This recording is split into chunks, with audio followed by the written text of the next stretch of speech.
क्या 2027 के चुनाव के लिहाज से अखिलेश यादव का समाजवादी पार्टी का जो ब्राह्मण आउटरीच प्रोग्राम चल रहा है, क्या उसी वजह से रुचि वीरा का चयन कमाल अख्तर के ऊपर रखा गया क्योंकि पार्टी को यह 27 के चुनावों के लिहाज से फिट बैठ रहा है? देखिए, ये मीडिया का प्रोपोगंडा है। अभी तक तो ये था कि समाजवादी पार्टी के सांसद टूट रहे हैं, ये है वो। आप लोगों ने काफी मेहनत किया भारतीय जनता पार्टी के लिए, लेकिन ये मेहनत आप लोगों का जो है सफल नहीं हुआ। आप लोगों ने काफी प्रयास किया और भारतीय जनता पार्टी के प्रति अपनी निष्ठा को दिखाते हुए अच्छा प्रयास रहा, लेकिन यह जो प्रक्रिया है वो 3 साल पूरा हो चुका है। कमाल जी ने खुद भी बताया, ये रणनीति है। रणनीति के हिसाब से किसको कहा, जैसे भारतीय जनता पार्टी थोड़ी अपनी मेहनत पर भी बात कीजिएगा क्या विनय जी? क्या थोड़ी आप लोग की भी मेहनत, थोड़ी अपनी मेहनत पर छोड़िए, हमारी मेहनत छोड़िए, हमारी मेहनत, आप लोग का हमारी मेहनत छोड़ दीजिए विनय जी। थोड़ा बताइए अपनी मेहनत के बारे में। तो हमारी मेरे पास तो इंस्टांसेस हैं, मेरे पास तो इंस्टांसेस हैं समाजवादी पार्टी के ब्राह्मण आउटरीच प्रोग्राम के। मेरे पास तो इंस्टांसेस हैं। मैं तो पूछ रही हूं कि अपनी तैयारी बता दीजिए, बाकियों की तैयारी छोड़ दीजिए। नहीं, हमारी तैयारी पूरी है। हाँ। हमारी पार्टी की अपनी रणनीति है। रणनीति के हिसाब से हमारी पार्टी कर रहा है, कहीं कोई नाराजगी नहीं है। हाँ। आप लोग प्रयास करते रहिए, आप लोगों को शुभकामना है। हाँ। आप लोग जो है अपनी निष्ठा भारतीय जनता पार्टी से दिखाते हुए अपना प्रयास जारी रखिए। समाजवादी पार्टी में ऐसा कुछ भी नहीं है, कुछ भी नहीं हो रहा है समाजवादी पार्टी में, और ऑल इज वेल है समाजवादी पार्टी में। तो इससे पहले जब कमाल अख्तर और रुचि वीरा के बीच में टकराव की स्थितियां पैदा हुई, तब से कोई दिक्कत नहीं थी। और अब क्योंकि समय पूरा हो गया है तो इतनी समय सीमा थी वो पूरी हो गई है, और इसीलिए हमने अपनी रणनीति के तहत फैसला ले लिया है। वेरी कन्वीनियंट टू से, वेरी कन्वीनियंट टू से, वेरी कन्वीनियंट टू से विनय सिंह साहब, वेरी कन्वीनियंट टू से। लेकिन ऐसा है नहीं, ऐसा इसीलिए नहीं है, ऐसा इसीलिए नहीं है क्योंकि पार्टी की दरअसल असल स्ट्रैटेजी है उस वोट बैंक पे नजर जो जाता है दूसरे के खाते में। और आप ये सोचिएगा कि दूसरे के खाते का वोट बैंक जुटाने के चक्कर में कहीं अपनी पार्टी का वोट बैंक AIMIM के हाथों ना खो दे। पूर्णिमा जी, आप लोगों ने ऐसे व्यक्ति के बयान पर जो अपनी पार्टी खुद नहीं बचा पाया, उसके 4 विधायक इधर उधर गए, लेकर के खुद चलाया कि समाजवादी पार्टी में ये है, समाजवादी पार्टी में वो है, लेकिन ऐसा कुछ नहीं था। ये तो आप लोग का निष्ठा है भारतीय जनता पार्टी के प्रति, वो अपना समय समय पे आप लोग जाहिर करते रहते। समाजवादी पार्टी 2027 10 बार हमारी निष्ठा का जिक्र करते करते विनय सिंह साहब सुनिए ना सर, यही आप लोगों का यही आप लोगों की मिस कैलकुलेशन है। आपने इतनी देर में हमारी निष्ठा का इतनी बार जिक्र कर लिया, और जो कमाल अख्तर आपकी पार्टी के प्रति निष्ठा रखते रखते अपना जीवन आपको समर्पित कर दिया, उनकी निष्ठा आपके लिए शून्य हो गई। यही आपका मिसकैलकुलेशन है कि सही जगह पर दांव आपसे लगाया जाता नहीं, सही जगह पर दांव आपसे लगाया जाता नहीं, समय लगाया जाता नहीं, मेहनत की जाती नहीं, और फालतू की बात करने के लिए आपको बोल दिया जाए, फिर आपको बड़ा चुभता है, फिर आपको बड़ा चुभता है कि पूर्णिमा मिश्रा जो है वो विनय सिंह को बोलने नहीं देती। अब विनय सिंह को क्यों नहीं बोलने दिया जाता? क्योंकि विनय सिंह जब मुंह खोलते हैं तो ऐसी फालतू की बातें करते हैं कि फिर विनय सिंह से बात करने का मन नहीं करता। फालतू की बातें नहीं करते हैं। आपसे फिर फालतू की बात, आपसे बात करने का मन नहीं करता विनय सिंह साहब। पार्टी की बात पर आप बात कीजिएगा नहीं। पूर्णिमा मिश्रा बोलने नहीं देती, इस बात की चर्चा आप 4 जगह कर लेते हैं। अलग समस्या है आप लोगों के साथ।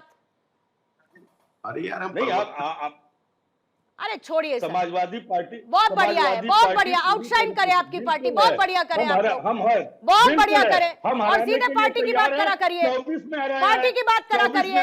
यही वजह है कि आपको बार बार बीच में टोका जाता है और आपको लगातार नहीं बोलने दिया जाता। और आपको आईना दिखा रही हूँ, देख सकते हैं तो देख लीजिए, और नहीं देख सकते हैं तो do best what you can do. आप अपने में आईना देख लें तो ज्यादा अच्छा रहेगा। समीर सिंह साहब, क्यों आपको लगता है कि इनका पीडीए का मॉडल बिखर रहा है? देखिए पूर्णिमा जी, 2-3 बातें कहूंगा। एक तो इनके पास कोई पीडीए नहीं, पीडीए इनका परिवारवादी पार्टी है। और मैं कहूंगा 2-3 चीजों का उल्लेख करूंगा, राजनीतिक उल्लेख करूंगा। देखिए, मुरादाबाद और रामपुर की लड़ाई पहले से चलती है, पहले इनके मुरादाबाद के सांसद और आजम खां इनके नेता थे, उनके बीच कैसी लड़ाई थी ये किसी से छुपी नहीं है। हम और आगे आपको ले चलते हैं, ये जिस गठबंधन के साथ जाते हैं उससे भी लड़ाई होती है। विनय जी की आवाज, जब तक मैं समीर जी का ओपनिंग स्टेटमेंट ले रही हूँ, विनय जी की आवाज बंद रहेगी। विनय जी बोलिए। 1993 में इन्होंने बहुजन समाज पार्टी के साथ मिलकर सरकार बनाई और उसके बाद क्या हुआ, मायावती जी की हत्या करने का प्रयास हुआ, गेस्ट हाउस कांड हुआ, उसमें एफआईआर दर्ज हुआ और किसी तरह से मायावती की जान बची और वो गठबंधन टूट गया। मैं उससे और आगे चलता हूँ, 2012 में इनकी सरकार बन गई, अखिलेश जी मुख्यमंत्री बन गए और शिवपाल जी अखिलेश जी की लड़ाई इस स्तर पर चली गई कि रामगोपाल चाचा और अखिलेश जी एक साथ हो गए और पार्टी पर कब्जा को लेकर पहले उन्होंने मुलायम सिंह को पार्टी से बाहर निकाला, फिर उसके बाद उन्होंने शिवपाल यादव को पार्टी से बाहर निकाला और जनेश्वर मिश्रा पार्क का दृश्य और उनके कार्यालय में मार पिटाई का जो दृश्य समाज के अंदर आया था टीवी के अंदर, आज भी उसके फुटेज है, मैं उन सब गहराइयों में नहीं जाता। देखिए, समाजवादी पार्टी गुंडों की पार्टी है, समाजवादी पार्टी तुष्टीकरण की पार्टी है, समाजवादी पार्टी समाज में विद्वेष फैलाने वाला काम करती है, समाजवादी पार्टी उत्तर प्रदेश के अंदर उत्तर प्रदेश के विकास को रोकने का काम की थी। और 2017 से पूर्णिमा जी, ये 2017 में कांग्रेस के साथ गठबंधन किए, 19 में बसपा के साथ गठबंधन किए, फेल हुए, 2017 से ये फेल होते आ रहे हैं। 2027 में योगी आदित्यनाथ जी की इनके पीडीए में एक ही इतनी चिंता होने लगी सर, वो तो आपके पास वैसे भी, वो तो आपके पास वैसे भी नहीं आ रहे हैं, अचानक से आपको इसे की चिंता क्यों होने लगी? चिंता तो इस बात की करिए, चिंता तो इस बात की करिए कि पिछले समय में और 24 में जो नतीजे आए थे उत्तर प्रदेश के, उसके बाद बीजेपी अगर अपने बीजेपी के साथ साथ ऑपोजिशन में समाजवादी पार्टी अगर अपने ब्राह्मण आउटरीच में सफल रही तो आपके लिए चुनौती ना खड़ी हो। असल चिंता तो बीजेपी को इस वक्त इस बात की होनी चाहिए। नहीं पूर्णिमा जी, देखिए मैं बहुत स्पष्ट कहता हूँ, उत्तर प्रदेश और देश का ब्राह्मण राष्ट्रवादी होता है और वो राष्ट्रवादी शक्तियों के साथ होता है, कभी समाजवादी पार्टी के साथ ब्राह्मण नहीं रहता। दूसरी चीज मैं कहना चाहता हूँ, हमें चिंता अखिलेश यादव की नहीं, उनके समाजवादी पार्टी की चिंता नहीं है, हमें उनकी भाषा, उनके व्यवहार, उनके कर्मों की चिंता होती है। उत्तर प्रदेश में जब सरकार में आए तो उत्तर प्रदेश में सबसे ज्यादा दंगे हो रहे थे, कोई पर्व और त्योहार नहीं मना पा रहे थे लोग, अपराधियों के बोलबाले थे, माफिया पैदा हो रहे थे। इन्हीं की विधायक पूजा पाल समाजवादी पार्टी छोड़ के भारतीय जनता पार्टी में चली आई, उनके पति की सरेआम हत्या प्रयागराज के अंदर हुई और पूजा पाल को न्याय नहीं मिला। पूजा पाल पीडीए की नहीं आती थी क्या? पीडीए वर्ग से पूजा पाल का जवाब कौन देगा? पूजा पाल ने समाज सदन के अंदर जब प्रश्न खड़ा किया तो समाजवादी पार्टी के पास कोई जवाब नहीं था। समाजवादी पार्टी धर्म विशेष और एक जाति विशेष की पार्टी है, जब उसके लोगों के खिलाफ कार्रवाई होती है तो समाजवादी पार्टी के पेट में दर्द होता है। ये कोई पीडीए नहीं, इनका पीडीए दिखावा है, इनका पीडीए परिवारवादी है। इनके परिवार में कितने लोग हैं? इनके चाचा है, इनके ताऊ है, इनके भतीजे हैं, इनकी पत्नी है, इनका भतीजा है, पूरब से लेके पश्चिम तक सिर्फ इनकी पार्टी में इनके परिवार का कब्जा, इनकी पार्टी में कोई सामान्य नहीं। ठीक है, इसका जवाब तो विनय सिंह जी देंगे, फिर जब आप परिवार की बात करेंगे तो फिर वो आपका भी गिनाएंगे और फिर उसके बाद आप परिभाषा परिवारवाद की दूसरी देंगे। आदेश भारद्वाज जी, अब आपसे मैं सवाल एज अलायंस पूछ रही हूँ या इंडिविजुअली कांग्रेस के तौर पर आपसे सवाल मैं ले लेती हूँ कि आपको लगता है कि इस वक्त उत्तर प्रदेश का चुनाव और बहुत क्रूशियल चुनाव है, उत्तर प्रदेश सबसे बड़ा आबादी वाला राज्य है, सबसे ज्यादा सीटें वहां से आती हैं, उत्तर प्रदेश में इस वक्त माइनॉरिटी वोट बैंक जो इंटैक्ट रहा है आप लोगों के साथ, उसको नाराज करने का जोखिम उठा पाने की स्थिति में हैं आप लोग? पूर्णिमा जी, सिर्फ माइनॉरिटी का नहीं और भी वर्ग का वोट हमें मिलता है। ओके। और इंडिया गठबंधन को भी मिलता है जो, लेकिन आपकी चिंता वाजिब है कि आज चिंता करता है देश का बहुत बड़ा वर्ग, ये चिंता करता है कि इंडिया गठबंधन को और मजबूत होना चाहिए और इस सरकार के विकल्प के रूप में दिखना चाहिए और लोग देखने लग रहे हैं। डे बाय डे हर बारी हमारी सीटें भी बढ़ रही हैं, लोगों में विश्वसनीयता बढ़ रही है और कहीं ना कहीं लोगों को ये आशा और उम्मीद है कि इंडिया गठबंधन जो है इस देश के लिए सबसे बेहतर गठबंधन हो सकता है और कहीं ना कहीं मोदी जी की लोकप्रियता और भारतीय जनता पार्टी की लोकप्रियता जो नौजवानों में एक टाइम पे सबसे ज्यादा थी, आज कहीं ना वो छिन-भिन होती दिख रही है।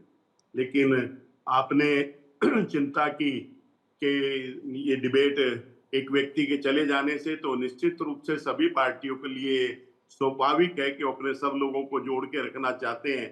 कई बारी कुछ कारण ऐसे हैं तो कुछ लोग छोड़ के जाते हैं तो कुछ लोग वापस आते हैं, तो ये निरंतर इस तरह का कुछ लोगों की सोच होती है। लेकिन से ना कोई पार्टी बहुत ज्यादा ऐसा कमजोर होती है कि सत्ता से बाहर हो जाए, और अक्सर ना ऐसा होता है कि वो एक व्यक्ति सत्ता में ले आए। लेकिन ये दायित्व तो रखते ही हैं कि अपने लोगों को ज्यादा। इसका एग्जाम्पल तो आदेश जी आप सोचिएगा कि एक व्यक्ति के ना रहने से सत्ता चली जाए और एक व्यक्ति के रहने से सत्ता बरकरार रहे, इसके उदाहरण आप ढूंढ पाएंगे। लेकिन आपने एक अच्छी बात कही कि आप लोगों का विस्तार हम लगातार हुआ है 24 के बाद, आदेश जी ने है ना, आपने ये बात अच्छी कही कि 24 के बाद आपकी पार्टी का और अलायंस का काफी विस्तार हुआ है। तो 24 के बाद जितने भी राज्यों में विधानसभा चुनाव हुए उसमें सर विस्तार का विष नहीं दिख पाया। तार तो बहुत दूर की बात है, और वो तार ना हो पाने की वजह से आप लोग तार नहीं हो पा रहे।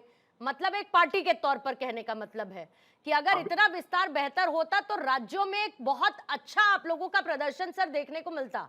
एज एन अलायंस मैं कह रही हूँ, इंडिविजुअली नहीं कह सकती क्योंकि आप सब लोग एक साथ रहते हैं, राज्यों में थोड़ा अलग अलग हो जाते हैं, वो एक अलग बात है। चुनाव हुए थे, बीजेपी 3 राज्यों में थी, उससे पहले 3 ही राज्यों में कंटिन्यू।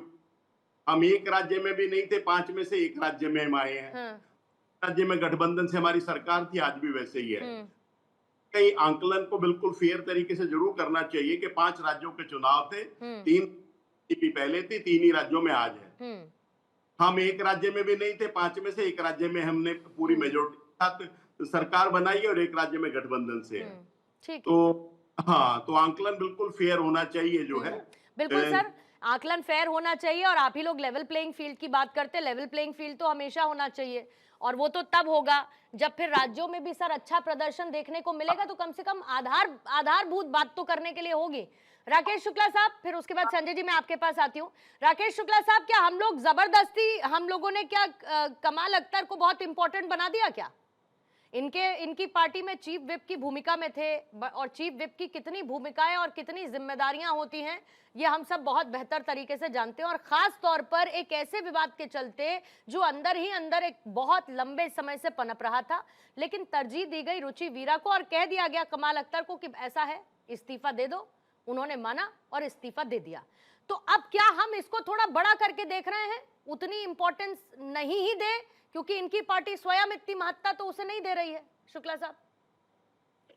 नहीं, देखिए, अखिलेश जी सही है कि कमाल जी उनके बड़े नजदीकी व्यक्ति हैं और डायरेक्ट अखिलेश यादव जी से जुड़े हुए हैं।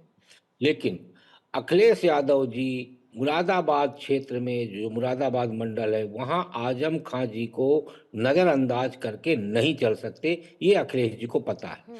और इसीलिए 2024 के लोकसभा चुनाव का आप याद करिए, एसटी हसन साहब को टिकट दिया गया, उन्होंने नामांकन दाखिल कर दिया, लेकिन नामांकन दाखिल करने के बाद रुचि वीरा को उसी सीट से अखिलेश यादव जी ने टिकट दिया और एसटी हसन साहब को अपना नामांकन वापस लेना पड़ा। ये जो टकराव है आजम खां जी को लेके। रुचि वीरा आजम खां जी के ग्रुप से हैं और कमाल अख्तर साहब का एक अपना गुट है। अब दोनों के बीच में जो मुरादाबाद सेक्टर है, उस सेक्टर पे वर्चस्व की है। दोनों अपने अपने अलग अलग क्षेत्र से हैं, लेकिन मुरादाबाद उनका कर्म क्षेत्र बन चुका है। अब आपने पहले एसटी हसन जी रुचि वीरा जी के बलि के बकरा बने, फिर कमाल अख्तर जी बने। अभी 25 जून को क्यों गए थे? विवाद नहीं था तो अखिलेश जी दोनों को क्यों बुलाए थे लखनऊ में? और लखनऊ में बुलाने के बाद दोनों को समझाया गया। समझाने के बाद जब विवाद शांत नहीं हुआ, तब अखिलेश जी को ये निर्णय लेना पड़ा कि कमाल जी अब आप अपना ये पद, सचेतक का पद छोड़ दीजिए, और कमाल अख्तर को वापस आना पड़ा। यानी रुचि वीरा आज की डेट में मुरादाबाद सेक्टर में सभी नेताओं पे भारी साबित हो रही हैं। और अगला विकेट जो खतरा दिख रहा है अगले विकेट पे, वो है यूसुफ अंसारी का, क्योंकि रुचि वीरा अब मुरादाबाद शहर की विधानसभा सीट से अपनी बेटी को विधायक बनाना चाहती हैं। तो यानी मुरादाबाद सेक्टर पे कब्जे को लेकर जो एक समाजवादी पार्टी के अंदर जो गृह युद्ध चल रहा है, या कहना चाहिए प्रतिस्पर्धा चल रही है, उसके चलते रुचि वीरा, कमाल अख्तर, एसटी हसन, और उसमें सबसे ताकतवर आज यदि कोई है वो है आजम आजम खां, और आजम खां को नजरअंदाज अखिलेश जी नहीं कर पा रहे, क्योंकि वो पूरा सेक्टर जो पश्चिम का है मुस्लिम बहुल वाला, वहां आज भी आजम खां का वर्चस्व है। और 27 के विधानसभा चुनाव में, क्योंकि पिछले विधानसभा चुनाव और लोकसभा चुनाव में उन्होंने थोड़ा सा कमतर किया आजम खां जी को, उसका नतीजा आया लोकसभा चुनाव में, तो उनके क्षेत्र से उन्होंने अपनी पसंद का सांसद तक दे दिया था, कैंडिडेट दे दिया था, उसके चलते उन्होंने निर्दलीय तक उतारने की बात कह दी थी आजम जी ने। तो अब वो किसी भी तरह से ये पश्चिम उत्तर प्रदेश के जो 2-3 पॉकेट है, खासकर मुरादाबाद सेक्टर वाला, अखिलेश जी आजम जी को नाराज नहीं करना चाहते। रुचि मीरा उसी ताकत के चलते आगे बढ़ रही हैं, और रुचि मीरा के लिए वहां जो सबसे बड़ा फैक्टर है वो ये है कि मुस्लिम समाजवादी पार्टी के साथ है, और वैश्य समाज का जो उनके साथ कोऑर्डिनेशन हो जाता है, वो अखिलेश जी को अपने लिए फायदेमंद दिखाई दे। ठीक है संजय राणा जी, आपको लगता है कि समाजवादी पार्टी और अखिलेश इस बार बहुत अपनी फुल प्रूफ प्लानिंग के साथ चल रहे हैं? आपको लगता है पीडीए और फिर ब्राह्मण आउटरीच प्रोग्राम्स, चाहे मैं परशुराम जयंती का जिक्र कर लूं, उनकी मूर्ति की बात कर लूं, या उसके अलावा पश्चिमी यूपी अवध में ब्राह्मण प्रतिनिधित्व बढ़ाने की जो उनकी कोशिश है, ब्राह्मणों की अपेक्षा हो रही है, ऐसा आरोप ये बीजेपी पे लगा रहे हैं, मतलब इर्द गिर्द इसी के घूमते हो। आपको लगता है कि समाजवादी पार्टी इस बार बहुत अच्छी स्ट्रैटेजी के साथ एक बैलेंस बना के आगे बढ़ रही है, या डीरेल होने की संभावना है? Good evening. पहले देखिए, ऐसा है कि अखिलेश यादव जी फेविकॉल का घोल पी करके पीडीओ को एक साथ करने की पूरी तरह से कोशिश कर रहे हैं, लेकिन पिछड़ा दलित और अगला, जिसको अल्पसंख्यक नहीं बोलेंगे, अगला अभी तक जुड़ नहीं पाया। देखिए, 2-3 चीजें बहुत महत्वपूर्ण है। अखिलेश यादव जी ने रुचि मीना को आगे करके स्ट्रेटेजिक प्लानिंग की, इसमें कोई गुरेज नहीं बोलने में। देखिए, आप अगर राजनीति को ठीक से समझेंगे, उत्तर प्रदेश की, तो राजनीति में मुसलमान है, बाकी जाति है, और दलित है, और पिछड़ा है। तो अगर बाकी जातियों पे देखिए, कहीं ना कहीं वर्चस्व एक तरह से भारतीय जनता पार्टी कह सकते हैं, कहीं ना कहीं एज लेती है। अब बात होती है मुसलमानों की। देखिए, मुसलमानों को अगर ये आधिपत्य ना दें या पद ना भी दें, तो भी मुसलमान के पास बताइए पूर्णिमा जी क्या ऑप्शन है, वो कहाँ जाएगा? बीजेपी को नहीं कर सकता, कांग्रेस और इनका गठबंधन हो जाएगा, एआईएमआई के पास जा नहीं सकता, मुसलमान के साथ कोई ऑप्शन नहीं है। आज के दिन में अगर अखिलेश यादव बोल जाए मुझे मुसलमान नहीं चाहिए, तो भी मुसलमान उनके चौखट पे ही खड़ा हुआ मिलेगा, क्योंकि उसके पास कोई भी ऑप्शन नहीं है। इनको अगर ब्राह्मण को जो 10 से 12% है उसको अपने पक्ष में कर लेते हैं, तो नहीं, तो एआईएमआईएम नहीं है, नहीं, एआईएम को भी लंबा सफर तय करना पड़ेगा। तो समझो 4-9% वोट पाई है, अगर 1% भी पा जाए, चलो हम 2 में दे देते तो भी कुछ फर्क नहीं पड़ता। लेकिन अगर इन्होंने ब्राह्मणों में सेंध लगा दी जो 10 से 12% है, अगर वैश्यों में सेंध लगा ली जो तकरीबन 4 से 5% है, तो बड़ा वोट परसेंटेज है। उस हिसाब से अखिलेश यादव जी अपना गेम खेल रहे हैं। मुसलमान इनके साथ था और है। जब तक कोई दूसरा विकल्प नहीं आता उत्तर प्रदेश में, तब तक मुसलमान के पास कोई भी ऑप्शन नहीं है, और अखिलेश यादव जी के पास बढ़िया ऑप्शन है कि किसी जाति के साथ, किसी के साथ भी खेल सकते हैं। तो आपने देखा होगा सारे मुस्लिम नेताओं को खत्म कर दिया, कोई भी एक मुस्लिम नेता का नाम बता दे, नहीं है। लेकिन हाँ, ब्राह्मण नेता भी नहीं, ब्राह्मण में माता प्रसाद पांडे जी को छोड़ दीजिए, तो हमें कोई ब्राह्मण नेता भी नजर नहीं आता जो कहीं ना कहीं जो प्रतिनिधित्व करता हो समाजवादी पार्टी का। तो अपर कास्ट के साथ इनके साथ एक तरह से मामला गड़बड़ है, और बनिया हो ब्राह्मण की बात करें, परशुराम जयंती मनाने की बात हो रही है, इसमें से 2-3% भी वोट अंदर कर लेते हैं, तो बीजेपी की प्रॉब्लम हो सकती है। लेकिन समाजवादी के पास मुसलमान वोट इंटैक्ट है, 1-2% छटता है तो उसको फर्क नहीं पड़ता, क्योंकि कहीं ना कहीं दूसरे वोटर से वो कवर कर ले। तो बहुत लंबी स्ट्रेटजी प्लानिंग है, और हमें लगता है कि स्ट्रेटजी में काफी सक्सेस होगा। समीर जी ने परिवारवाद की बात करा, हम बहुत ज्यादा उस पर बात नहीं करेंगे क्योंकि इनकी बड़ी लंबी लिस्ट है, लेकिन 2 लोगों की बात कर लेंगे। माननीय योगी आदित्यनाथ जी महाराज भी परिवारवाद के ही उपज है। पूजनीय अवैधनाथ जी महाराज के उत्तराधिकारी के रूप में वह चुनाव जीते, उत्तराखंड से आए थे, कौन से गोरखपुर के लिए जाकर के उन्होंने संघर्ष किया था, उनका राजनीतिक इतिहास रहा, वो भी तो उत्तराधिकारी के रूप में आए और वो चुनाव जीते थे। राजनाथ सिंह जी को ले लीजिए, उनका परिवार, खैर परिवारवाद में नहीं। हाँ, इन्होंने एक चीज कहा कि हमने बड़ा काम किया। हाँ, किया है। जिस भगवान राम के नाम पर इन्होंने जो है चुनाव जीता था, उन्हीं का जो है चढ़ावा चोरी और चंदा चोरी इनकी टीम ने, इनके बनाई हुई कमेटी ने किया। हम तो जाएंगे, विकास के विजन को लेकर के जाएंगे। समीर सिंह जी जानते हैं लखनऊ को भी, हम लखनऊ की बात करते हैं, आप जो है अमौसी से चल करके आप चिन्हट तक, समीर सिंह जी बता दीजिए कोई भारतीय जनता पार्टी का ऐसा कार्य, कोई ऐसी बिल्डिंग हो, ऐसा कोई विकास का विजन हो जो आप उसको देख पा रहे हो। 63 मेडिकल कॉलेज की बात इन्होंने किया था, 73 मेडिकल कॉलेज, ठीक है, एक भी मेडिकल कॉलेज का नाम नहीं बता सकते हैं कि जो बन करके तैयार हुआ हो, जहां पे केवल सदर हॉस्पिटल को मेडिकल के रूप कॉलेज के रूप में परिवर्तित किया गया है। कोई भी जमीन एक्वायर करके पूरी तरीके से आदेश जी आपका जवाब दे रही हूं, टाइमर रहेगा सर। ये झूठ की पाठशाला से निकले हुए स्क्रिप्ट लेकर। ठीक है सर।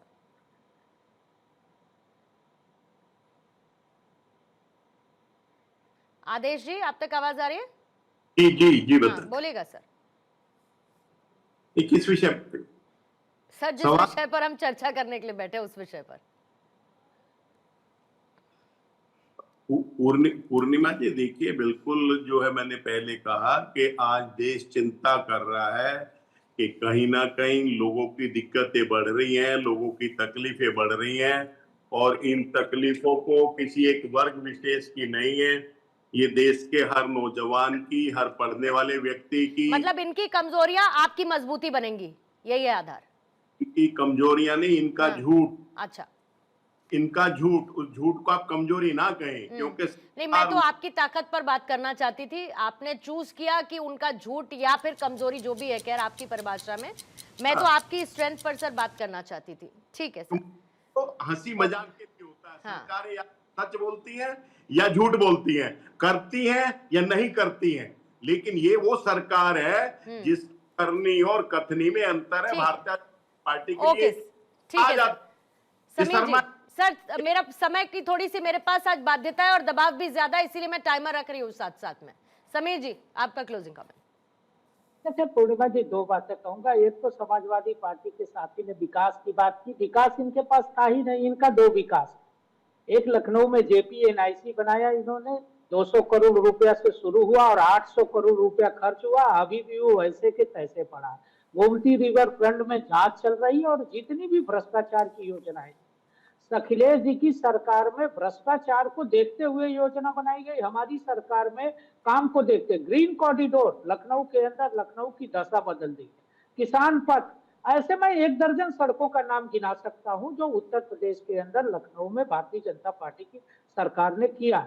दूसरी तरफ कांग्रेस के प्रवक्ता कह रहे थे कि हमारा गठबंधन बढ़ रहा है। अरे पश्चिम बंगाल में आप ममता बनर्जी के खिलाफ लड़ते हो, दिल्ली के अंदर आप आम आदमी पार्टी के खिलाफ लड़ते हो, हरियाणा में आप आम आदमी पार्टी के खिलाफ लड़ते हो।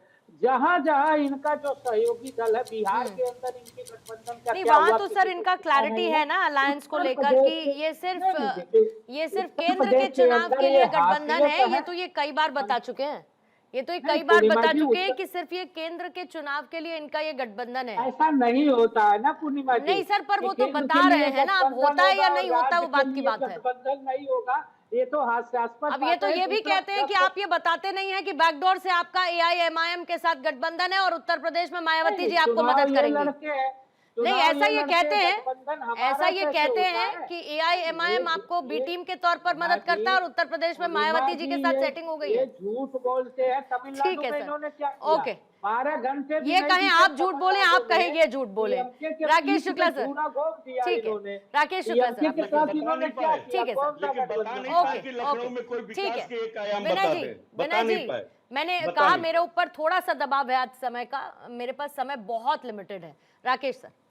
जी पूर्णिमा जी, जो अखिलेश यादव जिस मुस्लिम मतदाता पे आंख बंद करके विश्वास करते थे, कहीं ना कहीं उनका विश्वास डगमगाया है महाराष्ट्र और बिहार चुनाव के नतीजों के बाद, क्योंकि वही परंपरागत नेतृत्व को छोड़ रहा है मुसलमान। इसलिए अखिलेश जी अब उत्तर प्रदेश में एक नए विकल्प की खोज पे निकल चुके हैं, और वह नए विकल्प में आप देखिए कि सवर्ण में वैश्य और पंडित यानी ब्राह्मण, इन दोनों को वो अपने साथ जोड़ने का प्रयास कर रहे हैं। तो इसलिए जो उत्तर प्रदेश की सियासत में आप देखेंगे कि मुस्लिम वोटर आज की डेट में एक कंफ्यूज यानी भ्रम की स्थिति में खड़ा हुआ है। वो ये नहीं समझ पा रहा कांग्रेस के साथ जाए, सपा के साथ जाए या बसपा के साथ जाए। यानी भारतीय जनता पार्टी के खिलाफ जो मुसलमान रणनीतिक तरीके से चलता था, वो मुसलमान आज पसोपेश में है कि हम ऐसे किस दल के साथ चले जाएं जिससे हम भारतीय जनता पार्टी की बढ़त को रोक सके। और वही डर अखिलेश जी को भी उत्तर प्रदेश में सता रहा। अगर इनमें ही कंफ्यूज है तो इन्हीं का फायदा है,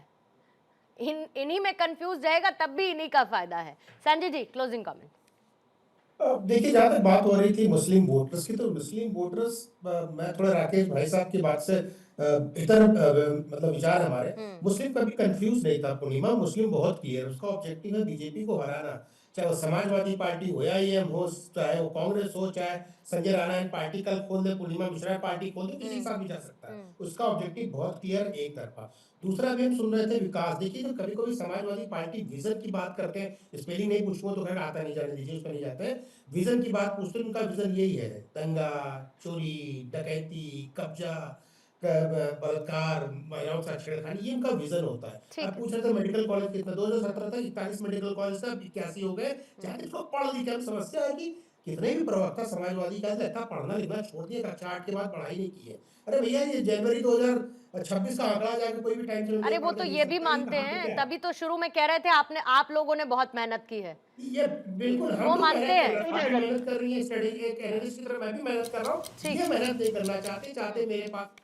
ठीक है सर, इतना तो तय है कि देखिए एक कहीं ना कहीं एक एक्सपेरिमेंट सोशल इंजीनियरिंग को लेकर तो इस बार अखिलेश यादव कर रहे हैं। अब वो एक्सपेरिमेंट कितना सफल होता है या ट्रेडिशनल वोट बैंक में बेचैनी पैदा करता है, ये तो चुनाव के लिहाज से और उसी समय खैर ज्यादा क्लियर हो पाएगा।